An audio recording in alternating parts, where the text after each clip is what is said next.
मंचासीन सभी अतिथियों से अनुरोध करूंगी कि संविधान की उद्देशिका का सशपथ पाठन करें।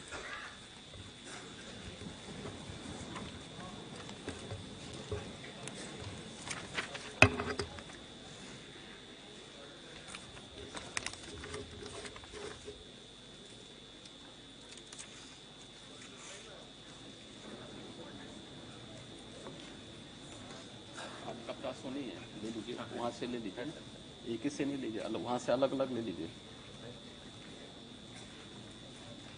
ये उद्देशिका सबको दे दो ना, इन लोगों को भी, सरदार जी को भी दीजिए, दारा सिंह जी को भी दे दो।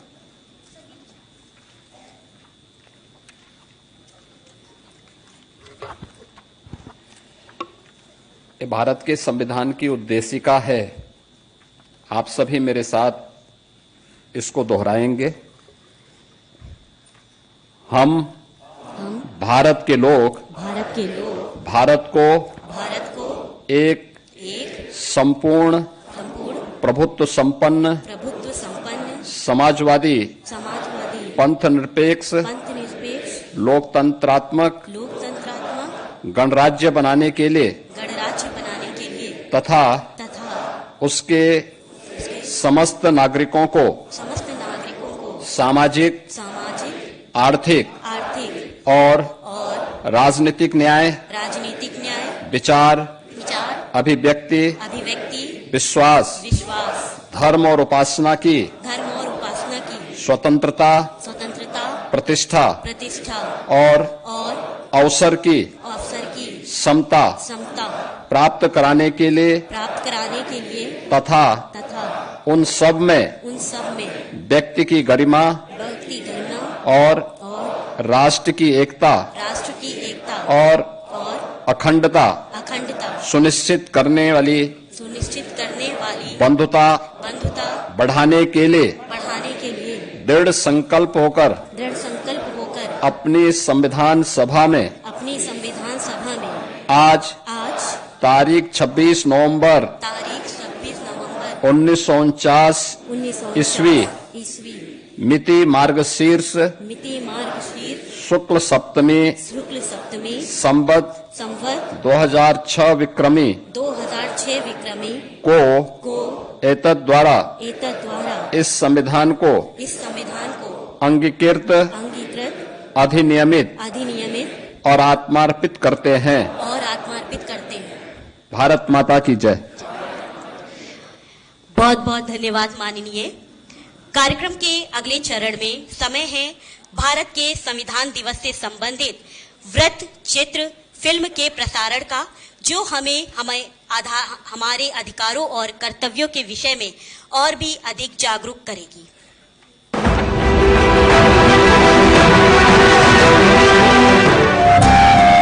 भारत का संविधान ऐसा है जो प्रत्येक नागरिक के अधिकारों और सम्मान की रक्षा करता है, और यह हमारे संविधान निर्माताओं की दूरदर्शिता की वजह से ही सुनिश्चित हो सका है।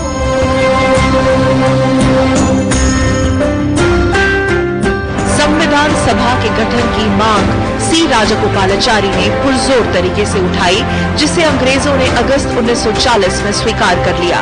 संविधान सभा के लिए हर 10 लाख की आबादी पर एक प्रतिनिधि चुना जाना तय हुआ। संविधान सभा 389 सदस्यों से मिलकर बनी थी, जिसमें 296 प्रतिनिधि स्वतंत्रता संग्राम से जुड़े हुए थे। इसमें 93 सीटें प्रिंसली स्टेट्स को दी गई। संविधान सभा में भारतीय स्वतंत्रता संग्राम में अहम भूमिका निभाने वाले थे पंडित जवाहरलाल नेहरू, हंसल मेहता, सरोजनी नायडू, दुर्गाबाई देशमुख, विजय लक्ष्मी पंडित, डॉक्टर भीमराव अंबेडकर, राजेंद्र प्रसाद, सरदार वल्लभ भाई पटेल, मौलाना अब्दुल कलाम आजाद, डॉक्टर श्यामा प्रसाद मुखर्जी, नलिनी रंजन घोष सहित कई जननायक शामिल हुए। साल 1946 और तारीख 9 दिसंबर, उस दिन संविधान सभा की पहली बैठक हुई। ये एक ऐतिहासिक शुरुआत थी भारतीय संविधान के निर्माण की। पहली बैठक के 2 दिन बाद ही यानी 11 दिसंबर को संविधान सभा ने डॉक्टर राजेंद्र प्रसाद को अध्यक्ष के रूप में और उपाध्यक्ष के रूप में हरेंद्र मुखर्जी को चुना। सलाहकार के रूप में नरसिंह राव को चुना गया। 13 दिसंबर को पंडित जवाहरलाल नेहरू ने संविधान सभा के सामने संविधान की उद्देशिका को प्रस्तुत किया। संविधान सभा द्वारा 22 जनवरी 1947 को सर्वसम्मति से संविधान की उद्देशिका को अपनाया गया, जो कि संविधान की प्रस्तावना के प्रेरक तत्व थे। संविधान निर्माण के लिए सभा ने 13 समितियों का गठन किया, जिसमें ड्राफ्टिंग कमेटी के अध्यक्ष थे डॉक्टर भीमराव अंबेडकर। 26 जनवरी 1949 को भारत का एक स्वतंत्र गणराज्य बना। स्वतंत्र भारत और गणराज्य भारत बनने के बीच के सफर में संविधान सभा ने 12 अधिवेशन किए। सभा ने कुल 166 बैठकें की। उसमें आम जनता के शामिल होने की भी अनुमति दी गई थी। इस तरह से संविधान निर्माण में कुल 2 साल 11 महीने और 18 दिन का वक्त लगा। 26 नवंबर 1949 को संविधान सभा ने भारतीय संविधान को अंगीकार किया और 26 जनवरी 1949 को उसे लागू किया गया। नवंबर से जनवरी यानी संविधान को अंगीकार करने और उसे लागू करने के बीच 2 महीने के उस वक्त में संविधान का अंग्रेजी से हिंदी में अनुवाद के काम को भी पूरा किया गया। Our Constituent Assembly is meeting in difficult circumstances. We see signs of strife in many places under some fortunate land. But other countries too, when they elected their constituent assemblies and asked it to frame constitution for them, were faced with similar difficulties. And the assemblies were able, in spite of them, to frame constitutions which were acceptable to the people at large, which have become, in course of time, an invaluable heritage for the people of those lands. There is no reason why we should not succeed also similarly. हस्तलिखित संविधान की अंग्रेजी हिंदी की प्रति को सभा के सदस्यों ने 24 जनवरी 1950 को हस्ताक्षरित किया। उसे 2 दिन बाद संविधान में प्रदत्त शासन व नागरिकों के अधिकारों, दायित्वों और शक्तियों को पूर्ण रूप से लागू कर दिया गया।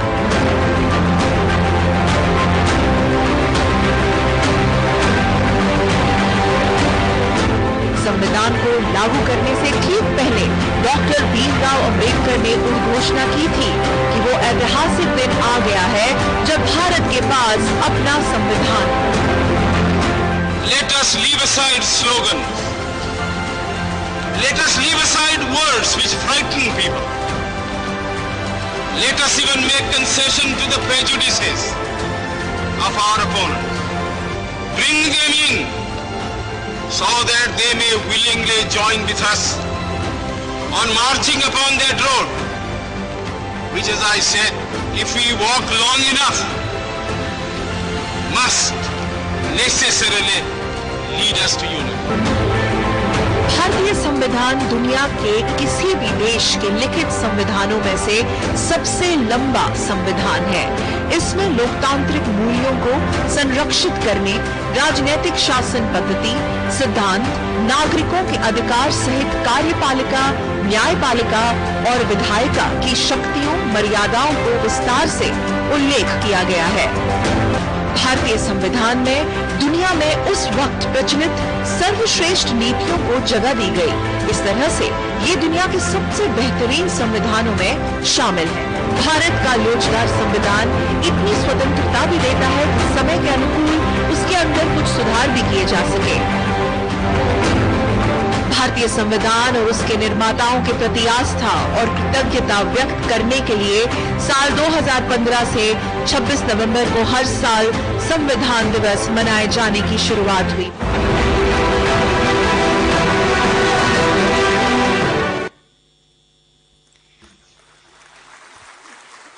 संविधान के मूल्यों एवं आदर्शों से संबंधित विषय पर जनपदीय स्तर के विद्यालयों में वाद विवाद एवं निबंध प्रतियोगिता का आयोजन किया गया, जिनमें 3 उच्च स्थान प्राप्त हुए।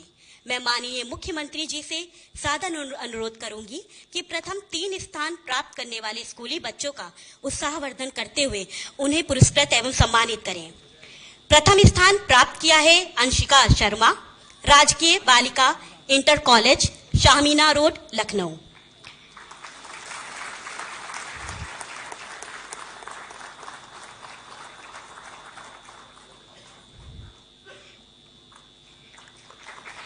द्वितीय स्थान प्राप्त किया है उमंग चौरसिया, बाल निकुंज इंटर कॉलेज, मुहिबुल्लापुर।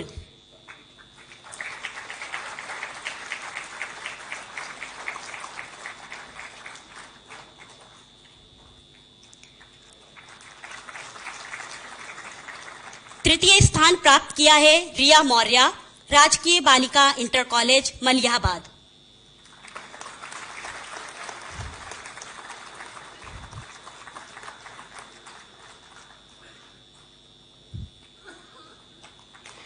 बहुत बहुत धन्यवाद माननीय।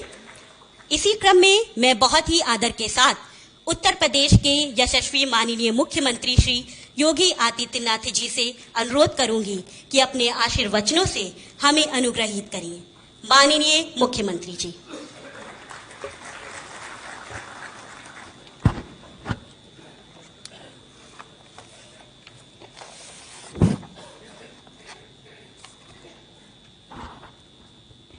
संविधान दिवस पर आयोजित आज के इस समारोह में मंच पर उपस्थित उत्तर प्रदेश सरकार में मंत्रिमंडल के मेरे वरिष्ठ सहयोगी उप मुख्यमंत्री द्वय श्री केशव प्रसाद मौर्य जी, श्री ब्रजेश पाठक जी, संसदीय कार्य और वित्त विभाग के मंत्री श्री सुरेश कुमार खन्ना जी, वरिष्ठ मंत्री श्री सूर्य प्रताप शाही जी, श्री धर्मपाल सिंह जी, मंत्रिमंडल के मेरे अन्य सहयोगीगण, मंच पर उपस्थित और पूरे सभागार में उपस्थित हमारे सभी अन्य सम्मानित जनप्रतिनिधिगण, वरिष्ठ प्रशासनिक अधिकारीगण, समाज जीवन से जुड़े हुए अलग अलग तबके से उपस्थित महानुभाव और प्यारे बच्चों, आज भारत के संविधान को अंगीकृत किए जाने की अमृत महोत्सव का समारोह है। 2015 से आदरणीय प्रधानमंत्री श्री नरेंद्र मोदी जी के प्रेरणा से पूरा देश 26 नवंबर की तिथि को संविधान दिवस के रूप में आयोजित करती है। मैं सर्वप्रथम इस अवसर पर भारत के संविधान के शिल्पी बाबा साहब भीमराव अंबेडकर की स्मृतियों को नमन करते हुए आप सभी को, पूरे प्रदेशवासियों को इस अमृत महोत्सव वर्ष पर, जो संविधान के 75 वर्ष यानी संविधान के निर्माण के 75 वर्ष पूर्ण होने के उपलक्ष्य में आयोजित हुए थे, और आज संविधान दिवस की भी हृदय से बधाई देता हूं। आज का दिन हम सब के लिए महत्वपूर्ण इसलिए भी है, जैसे कि आपने पूर्व के वक्ताओं को और जो एक शॉर्ट फिल्म यहां पर दिखाई गई है उसमें भी देखा है।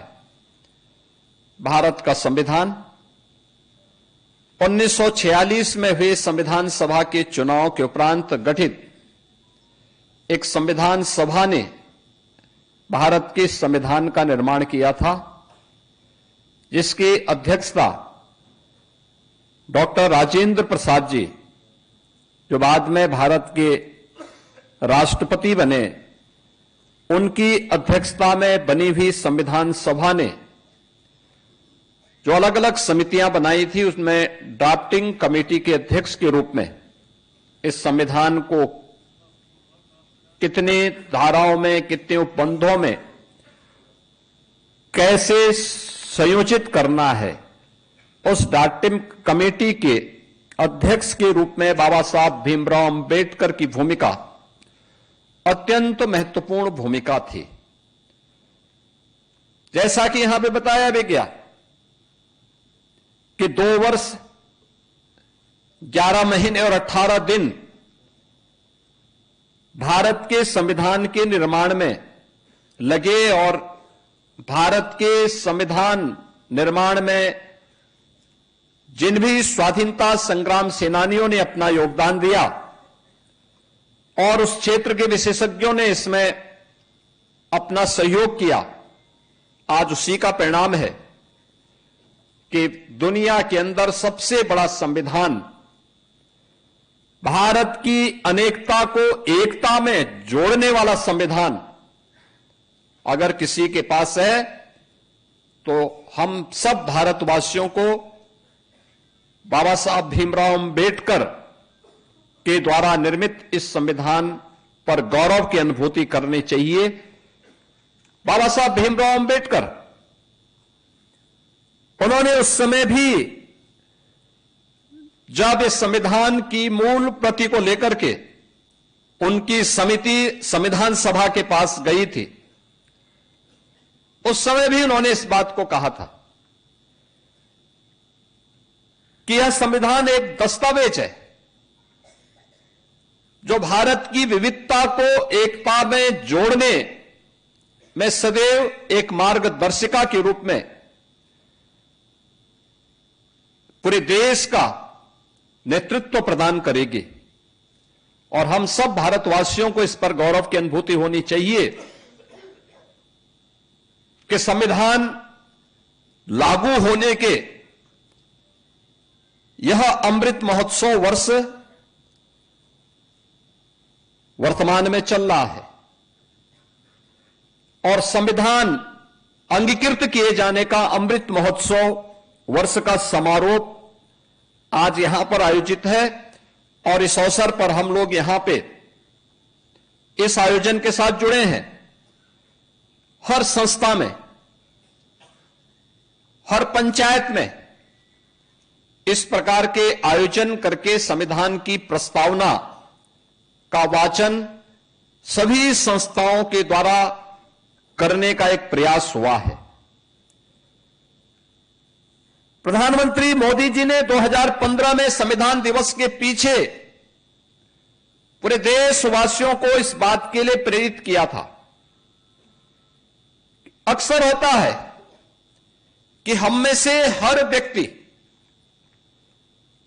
स्वतंत्र भारत का नागरिक होने के बाद स्वतंत्रता की उस वास्तविक कीमत को विस्मृत किए जा रहे हैं,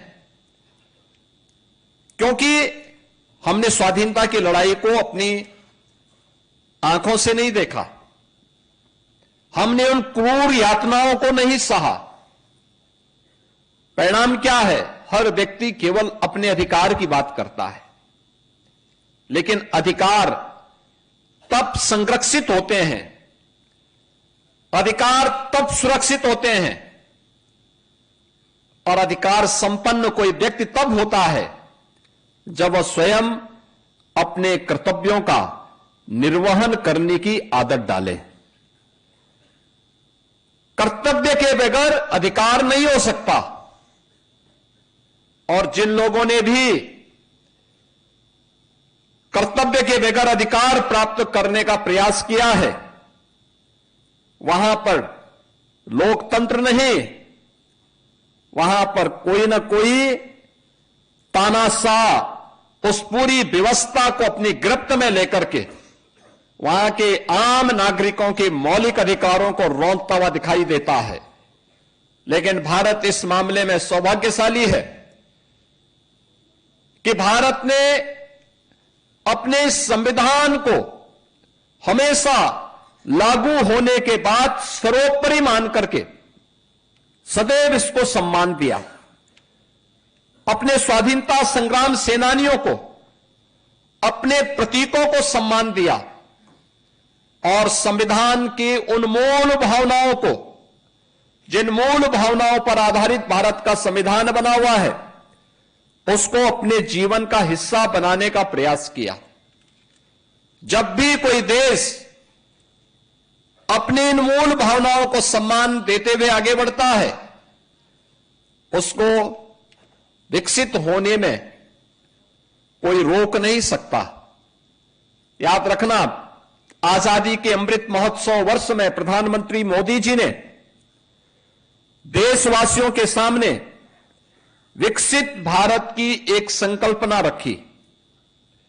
विकसित भारत के लिए प्रधानमंत्री जी ने यही कहा था कि हर भारतवासी के सामने जब देश अपनी आजादी के 100 वर्ष पूरा कर चुका होगा, अभी हम 75 वर्ष में, लेकिन 2022 में उन्होंने कहा था कि 75 वर्ष हमारे आजादी के पूर्ण हो रहे हैं, लेकिन जब देश अपनी आजादी के 100वें वर्ष में जाएगा, तब हमें कैसा भारत चाहिए। अगर हमें विकसित और आत्मनिर्भर भारत चाहिए, तो इसके लिए हर भारतवासी को चाहिए कि वो उन पंच प्रणों के साथ जुड़े, जो पंच प्रण हमें हमारे दायित्वों का एहसास करा सके। ये पंच प्रण जिसमें हर व्यक्ति के लिए यह आवश्यक था कि वह गुलामी की मानसिकता से मुक्त हो। हर व्यक्ति के लिए आवश्यक था, हर व्यक्ति के लिए आवश्यक हो कि वह अपने सैनिकों का सम्मान करें। हम सब सुरक्षित इसलिए हैं, यह देश सुरक्षित इसलिए है क्योंकि माइनस टेम्परेचर में भी हमारा सैनिक देश की सीमाओं की सुरक्षा करते हुए वहां पर अडिग रूप से खड़ा है। हम रात्रि को सुरक्षित इसलिए महसूस करते हैं क्योंकि पुलिस का जवान निरंतर अपनी सेवाओं को दे रहा है। हमें यूनिफॉर्मधारी अपनी सेना, अर्धसेना, पुलिस बल के जवानों के प्रति हमारे मन में सम्मान का भाव होना चाहिए। अगर कोई एक व्यक्ति कहीं गलती करता है, उसके लिए पूरी व्यवस्था को कोसा नहीं जाना चाहिए। गलती का परिमार्जन करने का अवसर उन्हें देना चाहिए, और अगर कोई तब भी बार बार गलती करता है तो उसका परिमार्जन का अवसर उन्हें देते हुए उन्हें इस पर प्रभावी कदम उठाने के लिए कहना चाहिए। लेकिन हम उसके लिए पूरे सिस्टम को दोषी नहीं ठहरा सकते। अक्सर होता क्या है, हम लोग इन चीजों के लिए लोगों को कोसते हैं। अक्सर होता है कि अपने स्वयं के स्वार्थ के लिए हम लोग सामाजिक विद्वेष की खाई को चौड़ा करने का प्रयास करते हैं। एकता और एकात्मता के लिए जो प्रयास होने चाहिए, जो हमारा दायित्व भी होना चाहिए, यह हमारी एक नैतिक संवैधानिक दायित्व भी है और राष्ट्रीय दायित्व भी कि हम समाज की एकता और एकात्मता के लिए कार्य करें। यह भी उन पंच प्रण का हिस्सा होना चाहिए। हम अपनी विरासत का सम्मान करें। विरासत का सम्मान, भारत जैसे प्राचीन देश में हमारे पास एक भारी विरासत है, आध्यात्मिक और सांस्कृतिक परंपरा भी है, और स्वाधीनता संग्राम के दौरान अलग अलग क्षेत्रों में हुए अलग अलग संघर्षों में जिन महापुरुषों ने, जिन बलिदानियों ने अपने आप को समर्पित करके भारत की एकता और अखंडता के लिए मिलकर के कार्य किया, यह भी हमारे पास आज भी एक धरोहर के रूप में है। और अंत में नागरिक कर्तव्य, जो जिस क्षेत्र में कार्य कर रहा है वह ईमानदारी के साथ अपने कर्तव्यों का निर्वहन करे।